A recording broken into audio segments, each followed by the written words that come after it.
Hey everyone, Larry Walsh here, Challenomics. The news out of the Baltic Sea is rather disconcerting. The damage done to the Nord Stream pipeline is a result of sabotage, so the experts say, and that raises some really disturbing prospects for the year to come in terms of economics and just living standards.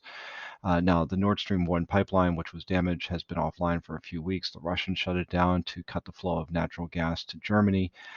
There's been this exchange war over energy supplies. Europe is heavily dependent on Russian oil and gas for their energy needs. The Germans and other European nations are trying to make up for it from other sources, but there is going to be a shortfall. The reason why this is disconcerting is not because the damage is extensive, it's repairable. The line could be turned back on, but the disruption of flow of energy is not the only commodity that's been affected by the Ukraine war. Russia is the world's largest producer of nitrates, which are used for producing fertilizer. Natural gas is an essential part of the fertilizer production process. And by some estimates, as much as 60% of the European fertilizer production capacity is offline. If gas flows are truly disrupted over the next few months, then you could see a large part of Europe really sink into some difficult economic conditions. Manufacturing could be shutting down, but it's even looking more forward than that. The lack of flow of gas and fertilizer products is already beginning to have disruptions in the world food supply. Now, I've mentioned this before that the war in Ukraine is disrupting the flow of grain out of Ukraine and Russia. Russia is the world's largest producer of wheat and grains. Ukraine is number five, and they supply a large part of the Middle East and Africa. But the lack of fertilizer is already putting a crimp on agricultural production in other parts of the world, in North Africa, in South Africa, the southern part of Africa, and also in Europe. The UN is already beginning to look forward to saying we could see substantial shortages of basic food staples in the coming year. So this will have a tremendous ripple effect around the world. Is that if we're not able to grow food or grow food in substantial quantities, we're going to see a complete reorienting of economic priorities.